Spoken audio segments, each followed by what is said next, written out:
I am Joe. And I'm Lee. We are the Rewinders, watching movies from our childhood to see if they still hold up.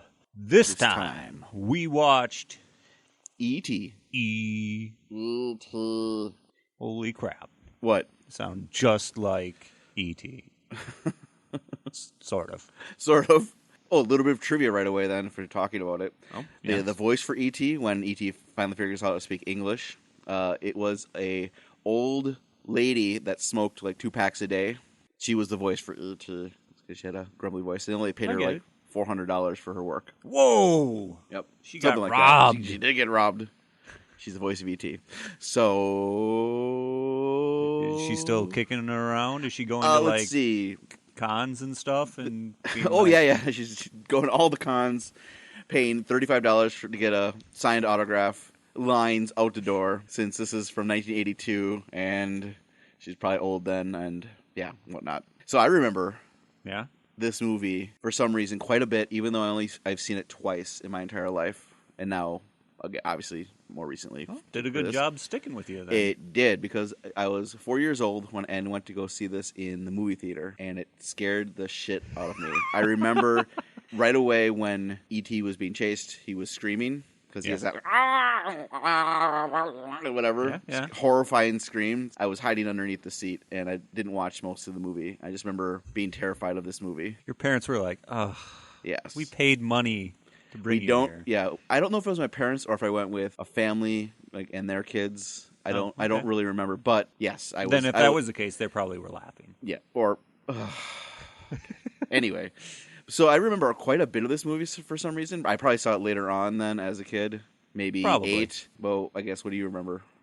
I remember that I knew about it more so than I remember watching it. Okay. It was more of the George Lucas style of monetizing a movie, focused and honed into a single movie itself. Oh, you mean all the product placement and the Star Wars references? And the fact that it just was everywhere. All the way from crappy video games on your Atari to cereal to... There wasn't a cartoon for it, I don't believe. Or was there? There could have been. I don't recall. It just was... But they doubled down on marketing for this movie to kids, which I also then remember... The marketing did not match the movie at all. No, not in any way. Yeah. I definitely remember that too. That E.T. was everywhere. This movie was huge in 1982. It was actually in theaters for an entire year. Wow! And at the time before Jurassic Park came out, it was the biggest movie ever. Mm-hmm. That everybody went to go see this. That's probably why I went to go see it when I was only 4. What else I remember of it is certain scenes but I remember it being smoky, foggy, and misty in almost every single scene. And that has always stuck with me, too. Of all the fog everywhere, inside the house, it's always smoke or something in the air. Sure. I don't know why, but that always stuck with me. I don't know. Ambiance. Yes, it is. So, let's get into it. Sure. John Williams score right away, and we see... Slaps you in the face like a trout. Yep. Do-do-do-do. Oh, not the opening credits. The opening credits had that like weird, eerie kind of sound, which I guess doesn't fit. But as soon as like visuals come into play, all of a sudden it's like fanfare. Yes, okay, I forgot. Yeah, it says we go through. It just says E.T. Then it goes through all the actors' names, and then it's a shot of space when it pans down, and now we're in Redwood Forest, where they point to on the map and of California. Yeah. And where the redwood forests are, and where cities are, and it doesn't quite work out. Is Lake Tahoe near? Lake Tahoe is in the Sierra Nevadas, which is kind of close to where they kind of pointed. That's what I thought. So that would make a little bit of sense, but I don't think of Lake Tahoe when I think of redwood trees. Sure. I think of just east of the 101 or west of the 101, whatever it is. Specific, okay. Or sorry, Pacific. Oh. All right.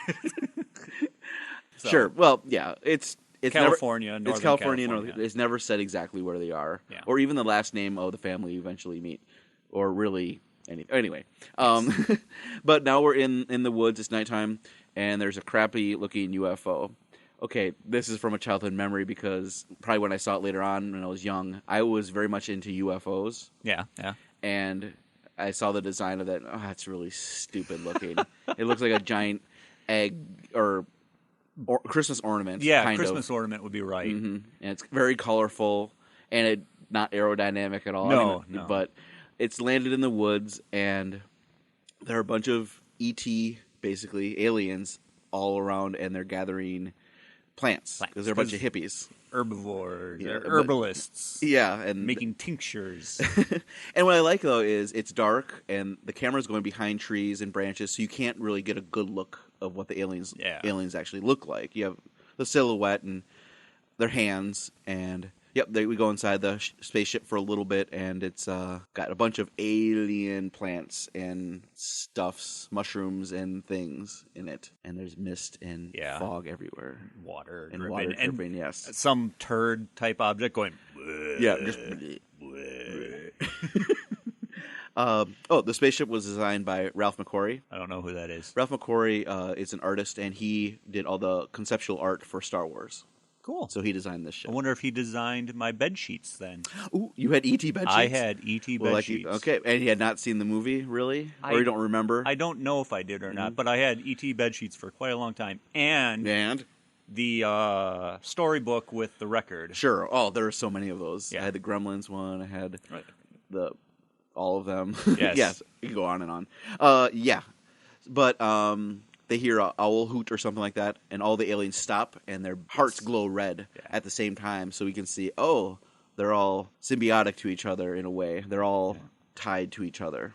And then we have our E.T., I guess, wandering out in the woods, and he's just staring at the trees, and he's getting further and further away from the spaceship. Then he makes it to a clearing or whatever, and he is looking down in the valley, and he sees the city, whatever city it may be.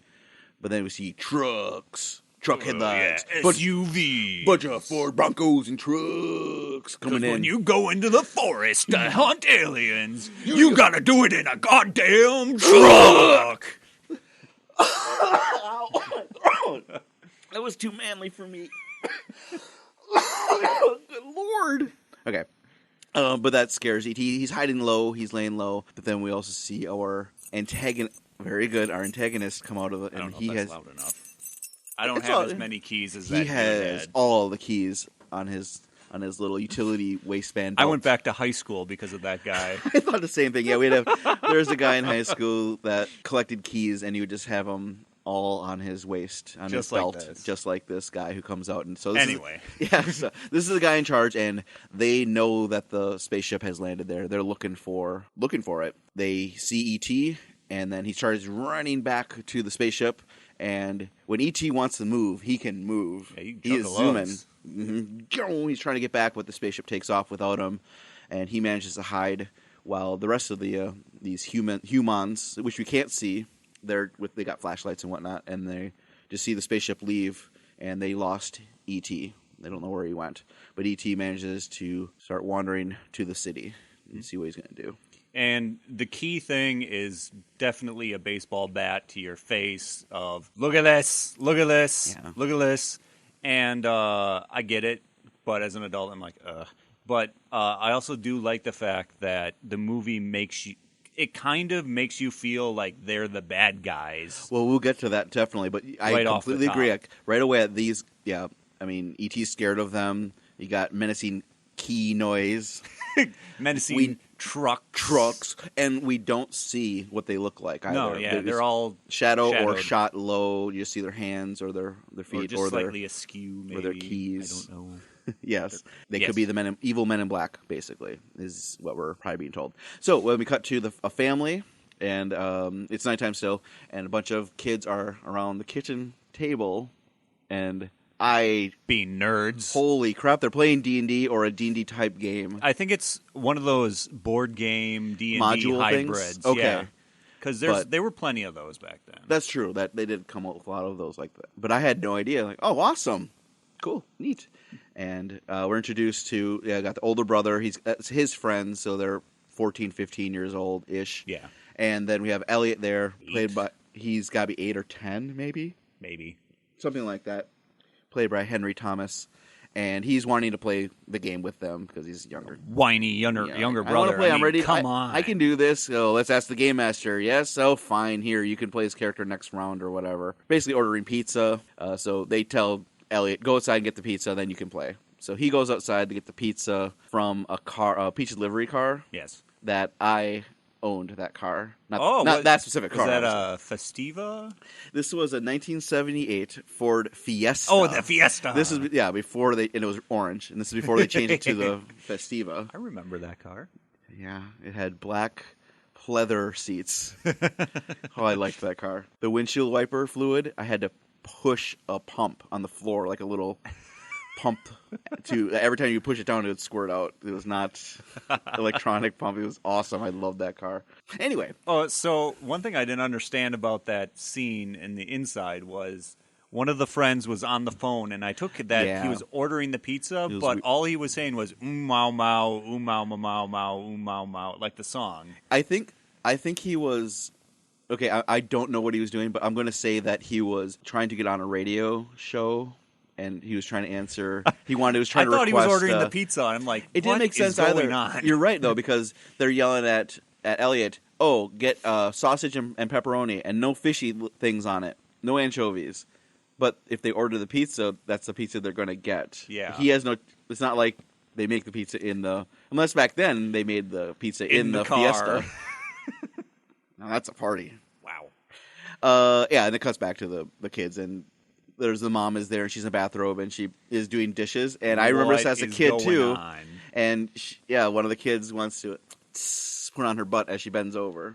I'm just like, well, first off, what is she doing in a robe, prancing around her young boy's friends? She's recently divorced. Cougaring it up. Maybe. Not really. She doesn't ever do that, but we're being jerks. But we don't know at that point. We don't know. At this point, that's true. And that's probably why I remember it. Being kind of odd. It is. It's kind of odd. And the best thing she says is, so boys, how do you know, are you guys winning? No, Mom, you don't win. It's like real life. You can't win. And one kid says, well, I guess if you get more money. And that's exactly what happened when we played D&D at my place in grade school and high school. It was always, parents walk by, so you guys winning? We tried explaining what we were doing and just say, yeah, we're winning. Sure. Wow, that's really nerdy. Anyway, but now Elliot's coming back with the pizza, but he hears something. He thinks it's his dog, Henry. Whom we haven't seen yet. We haven't seen yet, but it's adorable. No. He goes in the back, and they have a small utility shed and it's all foggy. The doors, I don't think there's a door on it, and the light is coming out from there, and fog. And he's just staring. He thinks something's in there, throws a baseball in there, and it comes flying back out. So he runs in, tells everyone, there's something in there, something in there. Oh, okay, we'll protect you, Mom. And, wow, this is really weird. Some of the kids grab big kitchen knives to go out there. And she yells at them not to grab knives. Don't grab knives, but then does nothing else. Yeah. So they all go out there cautiously. They don't see anything, but they see little prints. The older brother, Mike, says, I think the coyotes are back. What? They don't have... 3-finger wide feet. And what's even worse is Elliot had dropped the pizza, and they open it up as, oh, you dropped it. Way to go. You can't do anything right. And then they leave the pizza there. It's just the cover got smushed on the top. The pizza's still good. And they didn't even show, I don't think they showed him drop it. It just wasn't in his hands. It just wasn't, we just didn't see it. Yeah, so that's a good assertion to say he did drop it, because for me it was, where'd the pizza go? There it is, yeah. And then 2 shots later, oh, it's on the ground. Yeah. Okay. So everyone goes back, all the kids go back inside, and E.T. was still in the shed or whatever, and sigh of relief. Whew. Dog is in a picture frame that pans over, and the dog is on the bottom bunk of the bunk bed sleeping. And Elliot is awake. It's 2 o'clock in the morning, and he is looking out from his upstairs window out to the shed, and he decides, I'm going to go investigate. He goes out with just a coat and his long johns, and for some reason, he knows to go in a cornfield that's next to the house or something.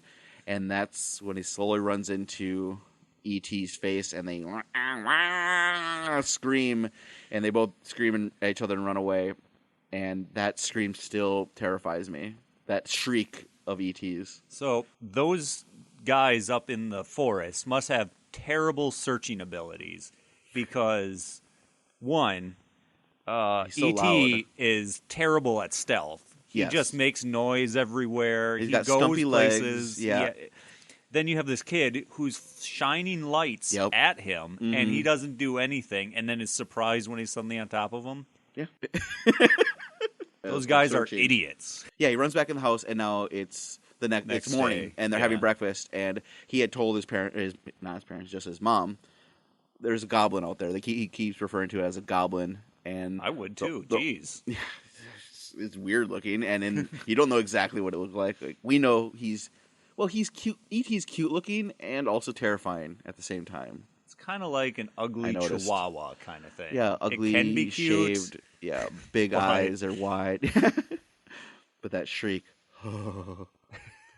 Yeah, they're having breakfast, and older brother Mike is making fun of him. Yeah, whatever. And this is the first time now we're seeing Gertie, played by Drew Barrymore, and Yep. she's 4 years old because she's not going to kindergarten yet. Yeah, that's right.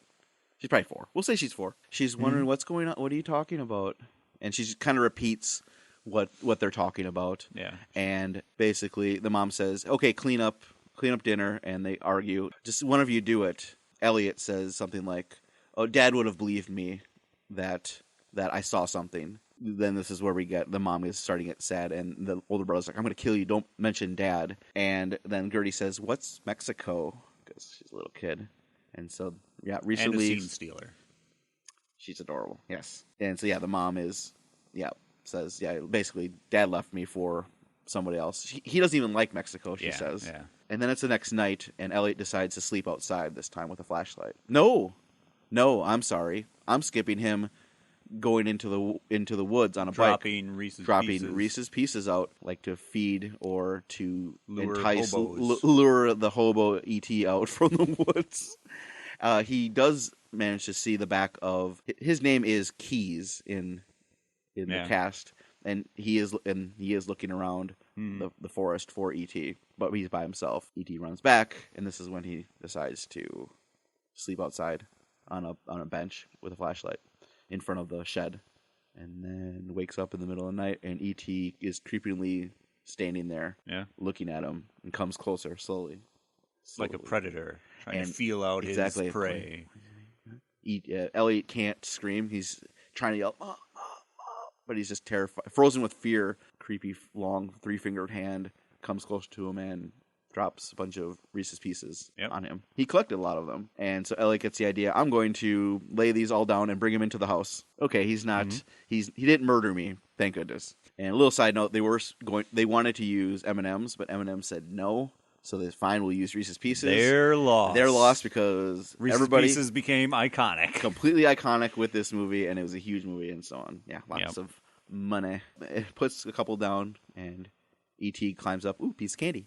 Ooh, piece of candy. Yep. Ooh, piece of candy. All the way upstairs into his bedroom. Yeah, you hear him crunching on him. And now we're in Elliot's crazy stuff everywhere room. Paper mache bedroom. Yep, he has an art table that has a bunch of art supplies on it, and I say paper mache as in everything is Yes. like breakable in this room. very much so. Yeah, all around. There's a TIE bomber hanging up. There's a TIE fighter. Anyway, there's a bunch of stuff in this room, and he's just staring at E.T., who's still not. You don't see him completely. He's still in the shadows. You see a little bit of light on him, and they just stare at each other, and they both. Yeah, he does. Elliot like touches his mouth or yawns or something, touches his nose. E.T. responds exactly, mirrors it, and then they both yawn at the same time, getting sleepy. And so Elliot goes and sits down and goes to sleep. Now, is this the introduction of them? This is the first time that they now are linked together, or do you think E.T. made him sleepy? At this point, I'm not sure because Elliot was tired. I took that as to happen later. Okay. But I found it funny because all of a sudden it's like, so this alien purrs? Yeah, he purrs. So I took it that, okay, in the end, he's an intergalactic poop cat. Excuse me, a poop cat? Yes, because he purrs, so he's obviously a feline. Okay. And if you look at him, he's brown and lumpy. So Yeah, he's lumpy. Yeah. he's an intergalactic poop cat. But what is a poop cat? Well, because it'd be a lumpy brown I'm cat. sorry, I'm an idiot. Because he's brown, looking like he looks like poop. Not really, but You know, poop-like qualities. Yes. So then Elliot plays sick the next day because he's got a new buddy to play with. That's right. Yeah, he can't go to school, and he does a trick that apparently this is what Steven Spielberg did when he was a kid. Huh. He would put the thermometer up to the light bulb to warm It's it not up. a bad idea. It's a good idea. And plus, he put the light bulb right in his face, too. Yep, get warm, a little sweaty. And the heating pad. Oh, yeah. And we also see Mike, the older brother, he's backing up the car. Terribly. Yes. But he's trying to learn how to drive. Yes. And so he backs down. And Gertie's, look what he did. He did this and this and that. It's okay, Gertie. When I see him, I'll catch him. Then I'll catch him. So they all leave. They all leave, and Elliot stays there, gets E.T. out, and now shows him all his toys and trying to teach him basically what things are. This is Pez. You put candy in the neck, and then you open it up, then you get candy. Here are all my Star Wars action figures. And I'm going to tell you the names of them that mean absolutely nothing. This one's to Hammerhead. Anyone. He does say Greedo.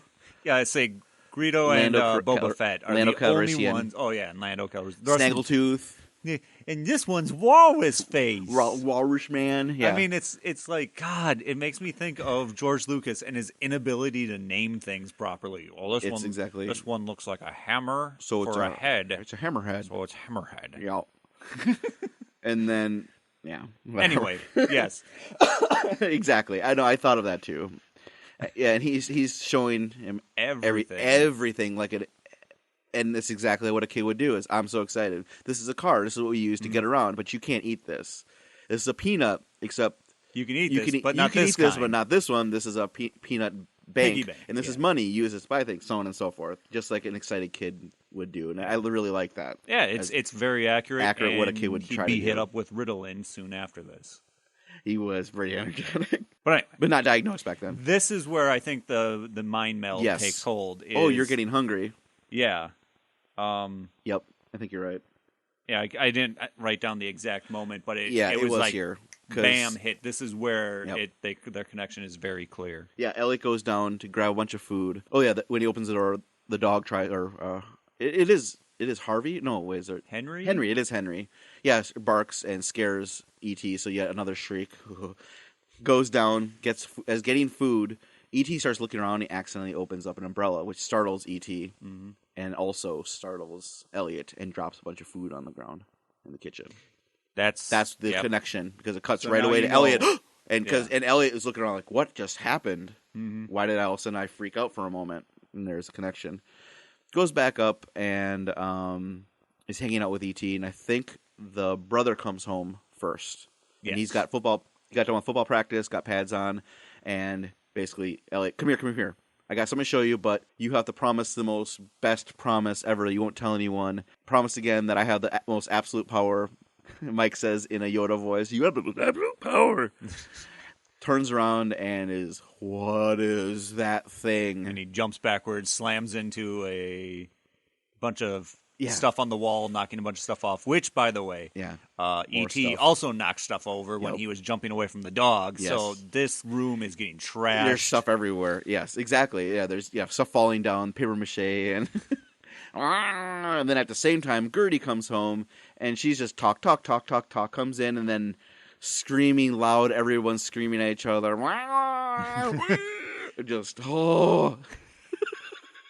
This goes back to Lee not liking loud things.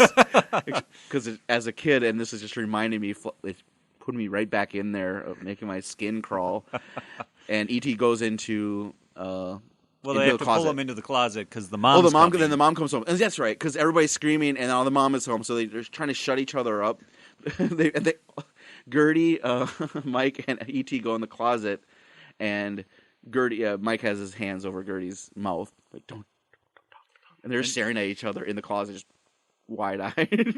And there was an exchange, I can't remember what it was, between the older brother and Gertie, because he said something to her, and she just said something back so naturally, and it's kind of like I don't remember, but Drew Barrymore being very natural. Well, she's a kid, but she's a really good child actress. That and Steven Spielberg used a lot of mean tricks on her. Oh, he did? Yeah. I didn't know that. That's something I heard a long time ago. Oh, okay.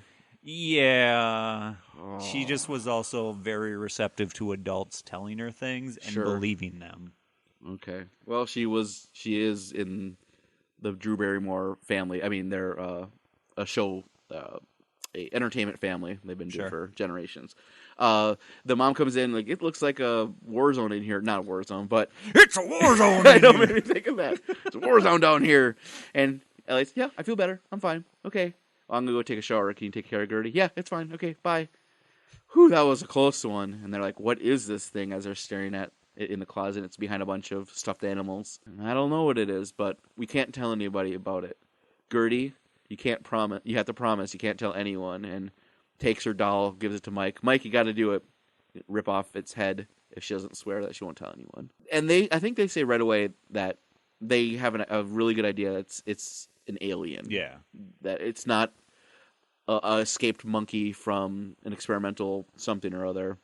They have a really good idea. Right? It's an alien. And that's where I think they start asking him where is he from.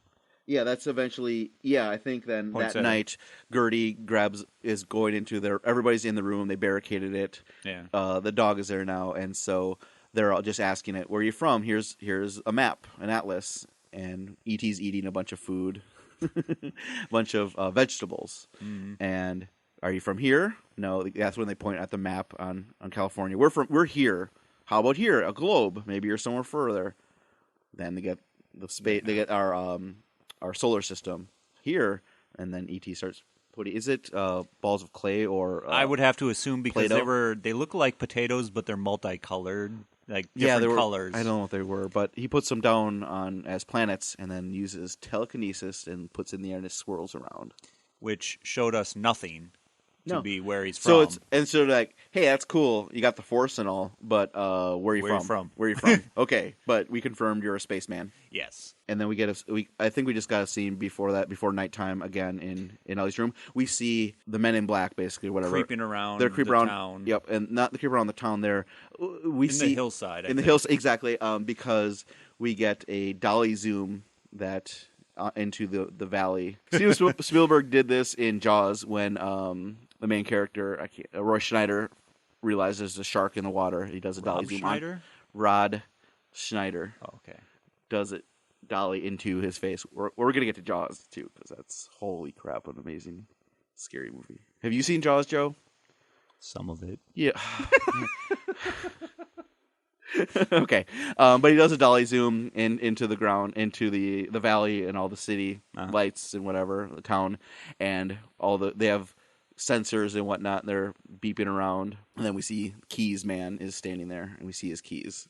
They're getting closer. They have an idea. Oh, he went into the city. So now it's morning. Everyone has to go to school, so they're leaving E.T. alone in the house. Gertie really wants to tell her mom that what's going on. And so what happens is everyone's leaving. So Elliot and Mike have left. They're getting on the bus. They're talking with their friends, and Mike's friends are making fun of Elliot for, did you see the goblin again? Blue, you're a jerk. Mm-hmm. And there's another girl there keeps on trying to say, hi, Elliot. Obviously interested in him. Gertie is waiting for her mom, I think getting dropped off at daycare or preschool or something. They hear a thunk upstairs. Mom goes upstairs, and this is a famous scene where she looks inside the closet, and camera pans across all the stuffed animals, and then E.T.'s face is frozen there in between all of them.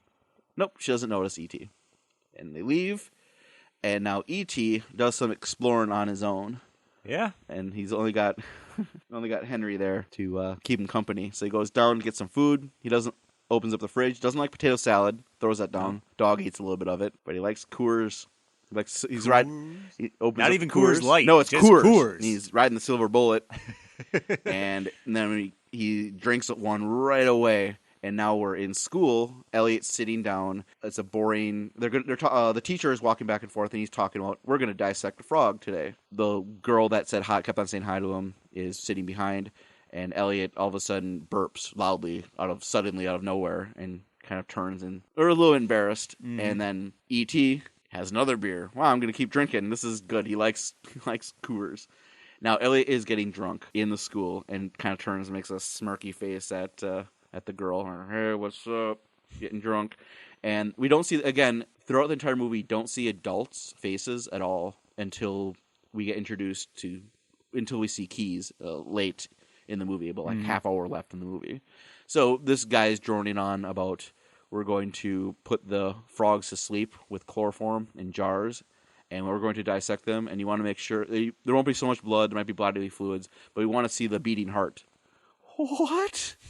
You're letting me, I wouldn't have it anymore now. No. Wow. There's no way that Jeez. kids would be subjected to killing the frog, basically, and cutting it open while it's alive. Wow. No, that wouldn't happen. Wow. E.T. goes over and turns on the TV, and he starts watching... This Island Earth was the one he was watching first. He sees UFO, and then it's the movie This Island Earth from Mystery Science. Well, not from, but they make fun of it in Mystery Science 3000. Gets startled from a Tom and Jerry cartoon, and then he sees a commercial with a bunch of people calling on phones, and that's where he gets the idea, I have to go home, and on the TV people are calling home and saying, hi, I missed you, Mom and Dad, or whatever. And so E.T. is thinking, okay, I can use that device that's in the house, the phone, to get out of here. And so Elliot, though, cuts back. So he's help. I have to help the frogs. So he's feeling the same thing that E.T. is feeling or thinking. And he just starts, and he's drunk, and he starts.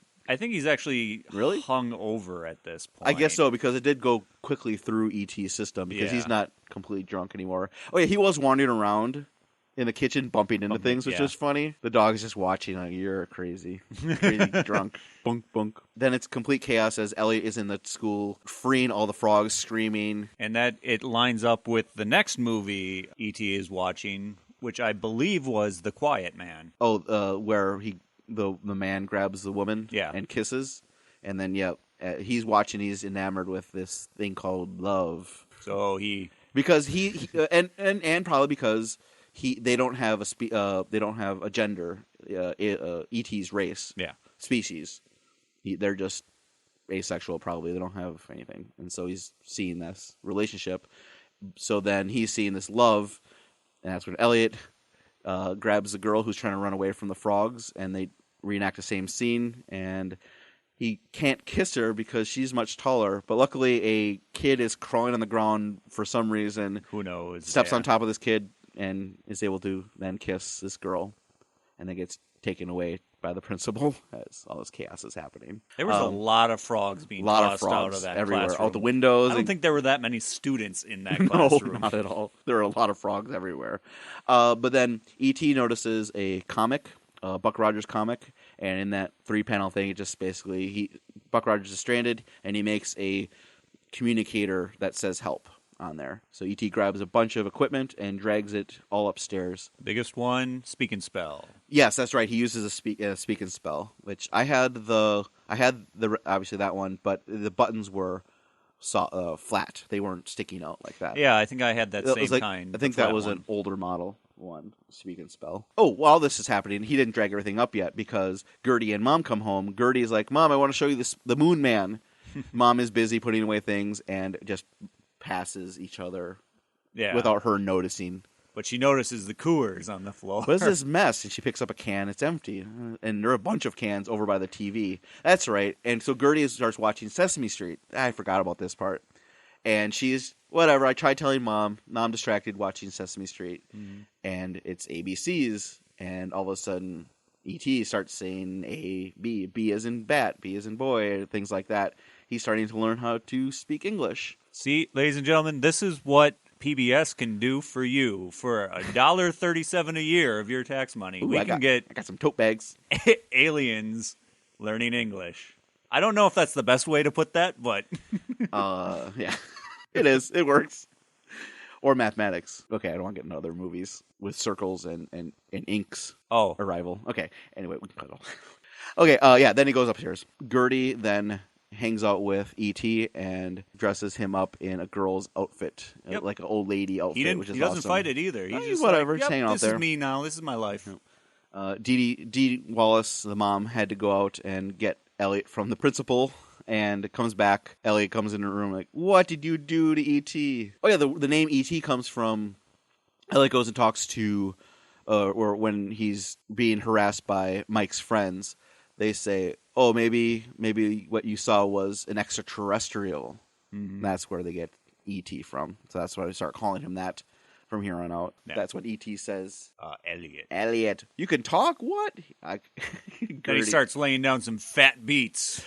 Yeah, he starts beat bopping right away. Gertie's all happy, like, I taught him how to speak. I did that. I'm awesome. But then E.T. says, E.T. phone home. Over and over and over again. Yeah. Okay. Then he shows them Shows all them the the stuff he stuff. drug over. Yep. And then and Mike finds out, and so they're getting stuff for him in the garage.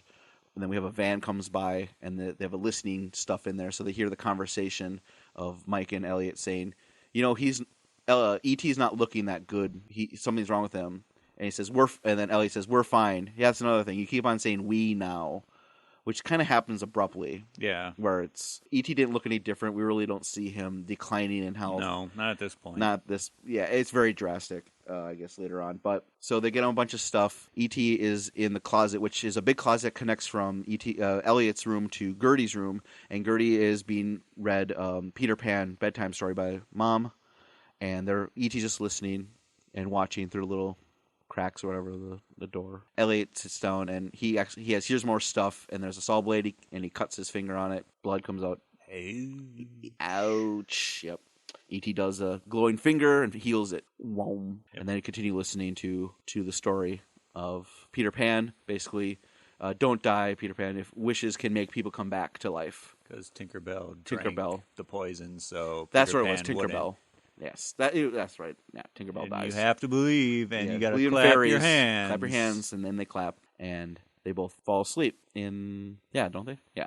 I think so, too. Then they have a plan, because it's Halloween the next day, and the plan is Gertie wanted to be a cowgirl, but she's going to be dressed up as a ghost, because they're going to dress E.T. up as a ghost, and this is how they're going to sneak him out of the house. And Mom is in a cat lady outfit. Yeah, from she could start singing Memories or something. A skin-tight cat outfit, leopard print, whatever. And she's excited because they're all dressed up. Oh, you guys look great. I gotta take a picture. And takes a flash. E.T. falls over. Whoa. Mike is dressed up like a hobo with a knife through the head. And the entire time... That's not what he wanted to be. No, though. he didn't. But he just had to put something together. Which I would have liked to have seen what he originally wanted to be, because you only hear it in the background. You cannot go out like that. And he's like, all my friends are. You cannot dress like a terrorist. That's right. Yeah, you can't dress like a terrorist. Everyone else is. Yeah, what so was he going to be? I can only imagine. That's right. What 1982 terrorist would have looked like. Oh, racist, probably. Oh, absolutely. Absolutely. Durka. Yeah, and so he's got a fake knife through the head, and the entire time E.T. is like, ouch. He wants to heal his head wound. It's fake, don't worry about it. And then Mom says, you guys get to go out and trick-or-treat, but 1 hour after sunset, and come back home. Okay. So they go out, and they're wandering around. E.T. can only see through his little ghost eye holes, and he sees a bunch of weird people walking around. And he's all like, ooh. You see a zombie walk by, or these different monsters. And then he sees Yoda. Which is a great Yoda costume, It's really good. It's a really good costume. Really good. A kid dressed up as Yoda, and E.T. recognizes him. Home. The kid, what's going on? And so there's this E.T., the alien, their race does exist in the Star Wars universe. Yes. I've always took that to mean that's what it meant. And it happened in episode 1 during a council meeting. Oh, yeah, that's right. Yeah, there is an E.T. There are 3 delegates in the council that are there, so they exist. And so that means that this makes sense now. E.T. can use the Force. That's why he's got telekinesis. That's why he can heal things. He's a Jedi. What Jedi? So he's got midichlorians. Don't you dare talk about midichlorians! No! Those don't exist! This is bullcrap! Sorry, I hate midichlorians. With due right. Oh. Okay, so then we're taking E.T. out to the field with his stuff so that he can call home. Yes. And the way that it all works out in the field is that they tie a rope to a tree. That's the power and when source. the wind blows, it moves stuff, so it goes cha-chunk, and it sends a little bit of a message. Yeah, and then uses the keyboard from he can spell And This the is the umbrella worst way to build something. There's got to be a better way, like have a wind up or something. You're not a genius like E.T. is, and it works, and it's sending out a signal.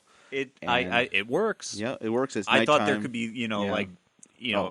better ways of doing it. So if the wind just didn't happen to blow that night, you could still send your signal. But whatever. He hooks it up to a 9-volt or a 6-volt battery thing, too. Oh, I didn't see that part. But yeah, it's a weird contraption, but it starts sending out a signal apparently. Apparently. E.T. feels sad. Ellie's like, you have to give them time to come back. Yeah. That was It's not actually going to be immediate. As a kid, I don't think I caught on to that. Sure. But as an adult, it was like, oh, yeah. Yeah. You need to wait. Yeah. And as a kid, I never caught on to them being linked together for some reason. I just never got that. Never thought about Never it. thought about it as a kid, but now it's very, very evident. I think my favorite scene as a kid was the trick-or-treating walking with him. It was really good. Yeah. Yeah. And the puppy is there, too, with a red bandana. And that dog is adorable. Very much so. I love that dog. But they don't go back, and they both fall asleep in the woods in this cleared out area. E.T.'s too amped up. He's like, Ellie, they're going to come. Yeah, they're going to come. So, and now the mom got worried and went out to go look for him. And now it's morning, and she's called the police. And she's nervous. Elliot wakes up, and he looks like crap. He's not feeling good. E.T.'s nowhere, and he just wanders back and into the house. Mom says, "Oh, you're okay. Oh, you have a fever. You look bad. Let's take care of you." Ellie tells Mike, E.T.'s in the woods somewhere. Mike gets on his bike, and he's being chased by the men in black, and he manages, because he's got bike power skills, he goes through the backyards and sideways and goes up a hill, and he gets away from them chasing him. And he goes out to where they hang out in this open field. Can't find E.T. He finds the equipment there, but then he goes over and he finds E.T. Jeez, this scene. Dead in a ditch in water, looking gray and white with a raccoon by him, which I thought was, when I was a kid, like, he's dead in a fucking ditch. Never Holy knew about shit. that raccoon until I watched it this time. Raccoon, I was like, yeah. oh, yeah, Lord. I know. Mike comes down and tries grabbing him, and then you hear helicopter noise. Mike tries covering him up, and then we cut back home. Mike says, "Mom, I have to show you something." And E.T. is dying in the bathroom, and he's just chalk covered. Mom, he says, as his hand. She freaks out. At first, she thought it was a joke or something. No, it's the Moon Man. Gertie says, "It's okay. He won't hurt you." And Elliot also is, "I think we're sick, really sick." She grabs the kids to get away from this creature, which, I mean, makes sense. She doesn't know what it is, even though the kids are like, "It's fine." I don't like seeing E.T. dying. I mean, they did a good job with all of that, of him suffering. Yeah. Clearly suffering. And then we come to silly scene, though, now. As a kid, this terrified me. Now it's, what is this nonsense? Spaceman coming in through the door. No sense. In a NASA outfit with a helmet and everything. It would be a hazmat a clean suit. A clean suit, but they wanted it so they were faceless and had that reflection of the helmet. Sure. And they're coming at them like zombies with their arms outstretched everywhere from all sides of the house and through windows and nonsense like that. It's supposed to be terrifying, scary as a kid. Yeah, as an adult. I was going to say, it's for kids. It's for not kids. For this adults. is stupid. This is not how this would be going down. Yeah. So I guess that's one big strike against this movie. But yeah, the mom says, "This is my house. What are you doing in here?" But they're putting the entire house into quarantine. Yes. They got a whole bunch of gear now. They're setting up all the tunnels to be cleaned. And now they have Keys getting suited up to go in there into the house that's in quarantine. And they have Elliot and E.T. laying next to each other. And they're checking their vital signs. And they're trying to figure out E.T.'s stuff. Taking their best guess. As what he is, really. And then finally we get to see Keys as a character, as a person. Mm-hmm. And he goes over, "Elliot is just, I saw what you had in the field. Tell me what it is." He says, "A communicator. He needs to go home. That's all he wants." And that's where Keys says, "It's a miracle. I've been dreaming about this since I was 10 years old. I've been looking for aliens my entire life too. Tell us what we can do to help him." And, well, he needs to go home with his family. Yeah. And so then we find out, he's not a bad guy at all. Not at all. He's a really nice guy, and he wants to help as much as he can. He has no ill will towards E.T. at all. He's staring at him just awe and wonder as a kid would. And as he says, I was 10 years old too when I wanted to have a friend like that. And E.T. is dying. You can see the meter of their bio whatever they're going. Yeah. And E.T. starts to die and then does die, and Elliot starts getting better. So now they've broken the link. So he doesn't die right up front. No. He breaks the link. He breaks the between, link, yes. The two, and then Elliot almost immediately starts getting better. Yep. E.T. declines Very quickly, yep. but it takes time. I don't remember how they showed it. Oh, they said no. It was it's like right. the next day or something. They said 15 hours. That's 15 right. hours, That yeah. he was hanging on. Ellie starts screaming, "You're killing him!" Like, shut up, kid. They're actually helping. I know he didn't know. He's scared. Yeah, 15 hours later, then E.T. finally dies. Everybody's sad and bummed. Even Keyes, he comes by and he says, "Elliot, you want some time alone with him? We're going to freeze him." He said, "Yeah, but you're going to go freeze him and then dissect him." Well, yeah, he's dead now. We tried to help, but he's still. And I'm not sure Keyes would be the one who's gonna keep him and dissect him. No, he's not. He's just in charge of finding these aliens. Basically, is what I gathered. So everything's out of his hands. Anyway. Yeah, exactly. Yeah, he found it. He's somewhat in charge, but not completely. But he does be able to say to everyone else, "Leave the room. Let Elliot be with E.T. E.T.'s in a body bag." Yeah, have a touching moment, and then closes it. And also you see a red glow. E.T. comes back to life and it's freaking out. Yeah, Elliot. Over like, quiet, gotta keep you quiet.